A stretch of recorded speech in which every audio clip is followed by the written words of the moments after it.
He's apparently a plumber, but we see him do pretty much everything but actual plumbing. He's a full-time hero, doctor, kart racer, and for our discussion today, a professional athlete. Nintendo started officially releasing Mario sports titles ever since Mario Golf in the Nintendo 64. And even before that, he was included in many sports titles regardless if they included his name. The idea is straightforward. Take a sport, make Mario and friends play it. Things get a bit wacky. It's an easy concept to sell for any fan of Mario, or even fans of the sports themselves. As the series went on, the games expanded in complexity, adding tons of unique features that you couldn't find in other sports games. A lot of these games are great, but my absolute favorites are the Mario baseball games on GameCube and Wii. The Strikers games are also incredible, but the baseball games beat them out just a bit for the reasons I will be highlighting soon. Now, I don't really enjoy baseball all that much in real life. I played t-ball as a child, but I was scared shitless by the idea of a pitching machine for some reason, so my baseball ambitions ended early for youth soccer instead. I don't even enjoy watching baseball all that much, especially on TV. So my love for this video game isn't from a bias of the sport either. My favorite sport is actually tennis, and while Mario Tennis is good, it doesn't quite hit the same level for me either. So, why did I decide to make a video on Mario Baseball? Well, for starters, it does a basic baseball game very well. A lot of people's baseline experience with baseball video games comes from Wii Sports. This only involves batting and pitching and is entirely too automated.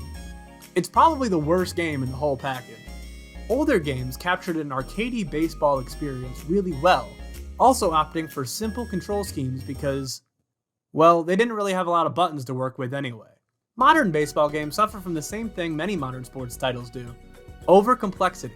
Players looking for a more arcade-like or light sports experience would be disappointed to find that modern sports titles are very much sports simulators. Not bad by any means, but just a little too much going on under the hood for casual players.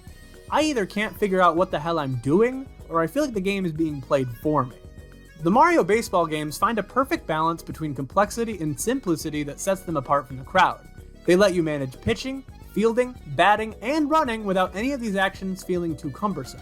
I won't bore you with all the details of the controls, but these games do a ton in terms of making controls feel natural. A great example of this is when throwing in from the outfield to a specific base, or when choosing to steal a base, you typically will point to the base you want with a control stick slightly before throwing the ball. Decisions like this, along with an incredibly intuitive UI like the gauge for when best to hit the ball, make this game super intuitive to newcomers just wanting to play a good baseball game.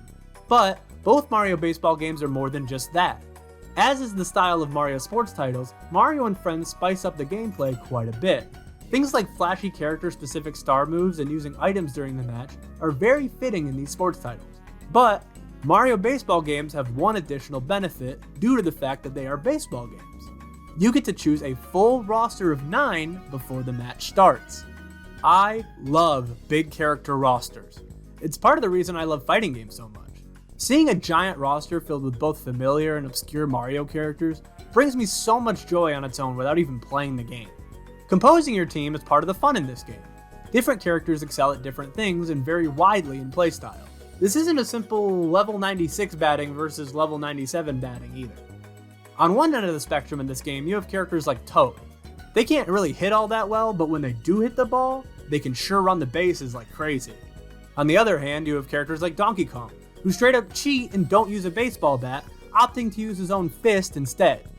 He is a home run machine, but he is slow as hell, so you better hope he's actually able to get that home run. These changes are more noticeable due to the advantage of cartoony design as opposed to other sports titles. Characters have all kinds of fun quirks both in terms of gameplay and personality, and learning those quirks is such a fun part of this game. And most of the time, the traits they give these characters are both fun and appropriate for their character. Waluigi can throw ridiculous curveballs and changeup pitches, while Yoshi can catch balls in the outfield with his tongue. Little things like this make you consider so much when building a team, and that's not even mentioning the chemistry system. In these games, each character is linked by the amount of chemistry that they have with one another. This is typically based on the relationships found within the base game, and many are very predictable. Mario has chemistry with characters like Peach and Luigi. Wario has chemistry with Waluigi. Others are much odder, as they needed to assign these values for characters that are a little bit more obscure or play minor roles. Like, oh yeah, Shy Guy and Monty Mole are totally besties, that checks out, I guess. Chemistry determines how fast characters can throw the ball to one another and how hard they can potentially hit the ball when their buddy is on the base. Good chemistry improves this, but there is also bad chemistry that works against these things. Bad chemistry is usually just as predictable. Can you guess what kind of chemistry these two have? Yeah, it's bad. This system gives you another thing to consider. Sure, you filled your team with overpowered characters, but they hate each other. Now, they might mess up an important throw at a pivotal moment of the game, but is it worth it for the overpowered stats? Things like this take a simple baseball game and turn it into something with a little bit more depth and meaningful player choice. Now, how do each of these games compare to one another? Well, I have more recent memories and experience with Super Sluggers on the Wii. I even played a bit of it in college with my roommates. Originally, I was going to write this entire script with the vast knowledge I had of that game and the slightly lesser knowledge I have of the GameCube entry. But I figured I should play it again just to see the differences firsthand. And oh boy, this game is harder than I remember. Besides the CPU seeming smarter in this early entry, there are also less tools at your disposal, and the reticle for batting is locked behind what the game calls easy batting, when it's set on by default on the Wii. It is definitely an interesting challenge playing with no reticle, but I would recommend turning on easy batting when you're still learning the game. The controls are a bit cumbersome to learn at first, but a quick trip through the tutorial will help immensely.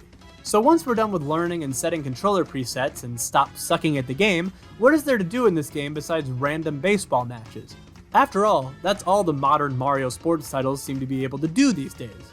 Well, this game is no slouch. On top of the normal exhibition matches, there are fun minigames to try. Each of these tests a different baseball-related skill while incorporating fun elements from the Mario series. There is also the toy field, which is kind of like a party game made out of baseball. It's a bit hard to explain in a succinct way. But beyond that is my favorite addition in both of these games, Challenge Mode. Challenge Mode operates a bit differently in each title, but in Superstar Baseball on the GameCube, it takes the form of a light RPG. Challenge Mode starts with you choosing a team captain. Then you must walk around the small overworld, enlisting new members of your team, earning coins through minigames, buying power-ups, and eventually challenging Bowser himself to a game of baseball to win the mode. This mode is super interesting and adds a ton of replayability to the game. Your starter team is usually not great unless you start with Wario. Captains like Yoshi and Peach start with teams that struggle in core aspects of the game, so you may have a bit of a hard time until you start recruiting more players to your squad. And speaking of, the way you recruit players themselves is super cool. When challenging any of the other team captains, you must complete mini-quests during the game called Scout Missions in order to recruit new players. Like I said before, team building is a key aspect to this game, so wrapping that into a game mode that requires you to earn better team members feels so rewarding and satisfying the better you get at this game.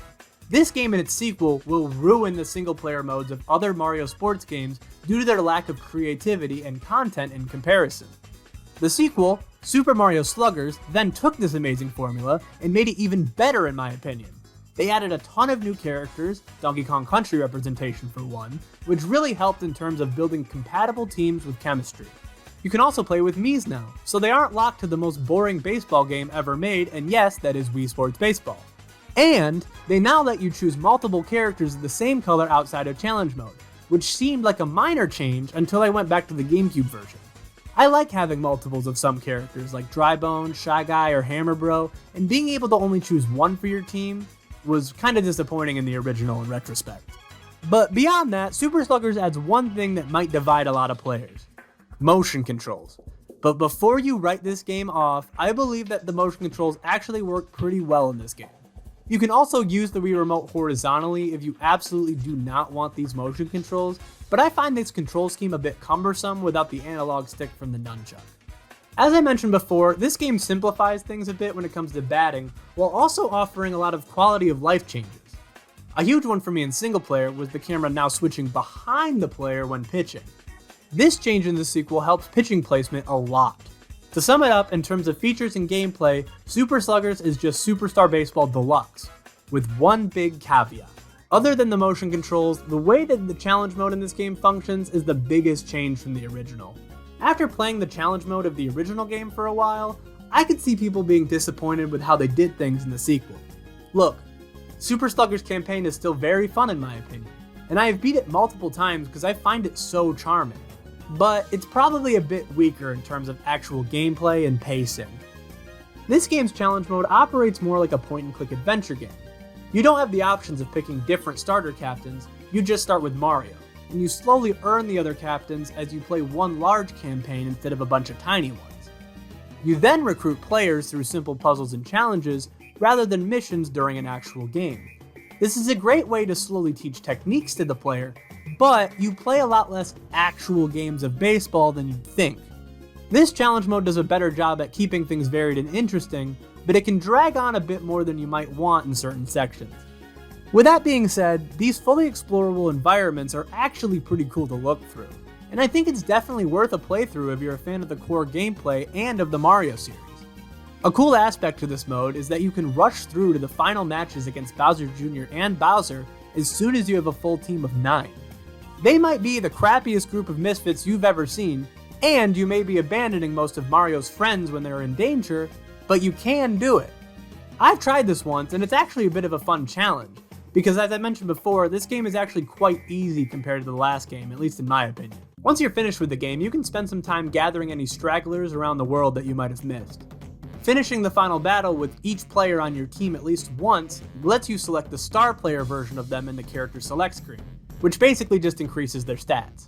So you definitely have a lot of content to play through, and I think you'll have a great time, especially if you enjoyed the first game. Although if you've never played either and you're able to access both, I would recommend playing Sluggers before Superstar Baseball. Even though Sluggers is the newer game, its easier difficulty and tutorial-esque campaign challenges will help you learn the basic fundamentals of both games a lot more naturally. So, now we have 2 great Mario baseball games. What's the state of the series today? Yeah, nothing. Other Mario sports games have seen a return, but playing games like this has made me realize just how empty they are now in comparison. The newest Mario Golf game is the least guilty of this, as its career mode is actually quite a bit detailed. The new Mario Tennis has a short campaign that's fun, but without a lot of replayability. After that, it's just matches online. And Strikers? Yeah, Strikers was so bare bones, I decided to not even get it, even with Strikers Charge on the Wii being my second favorite Mario sports title of all time. It basically boils down to online and random exhibition bot matches as your only form of content to engage with. Is this really what Mario sports games are becoming? In the beginning, Mario sports games were basic sports with Mario added, and at the time, that's all they needed to be.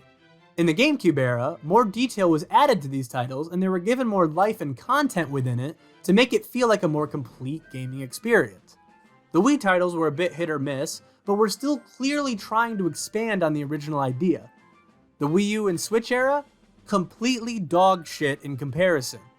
I'm sorry, but comparing the content of these versus these is just completely one-sided.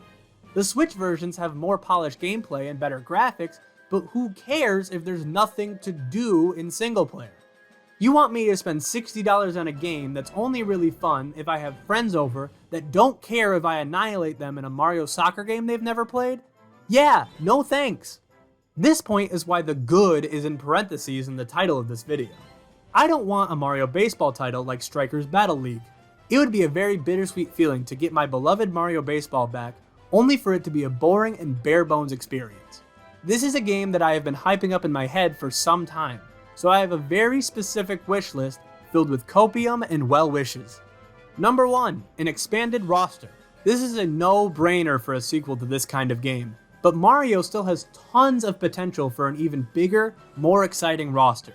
Pauline, Nabbit, Professor Egad, or even the Koopalings would make great additions.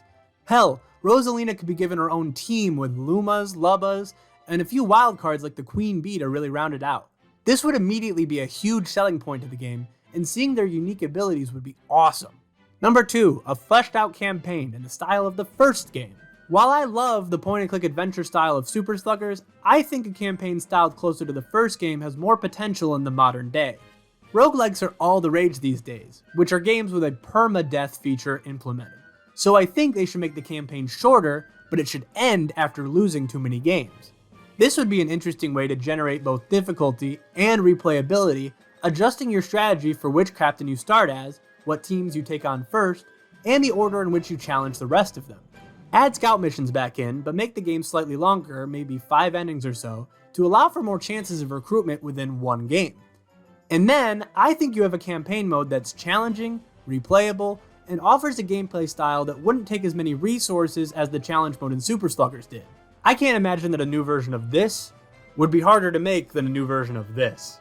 Number 3, online multiplayer and co-op. Online competitive multiplayer is so obvious that I don't think I even need to explain that. But I think online co-op is something that is constantly overlooked in games like this.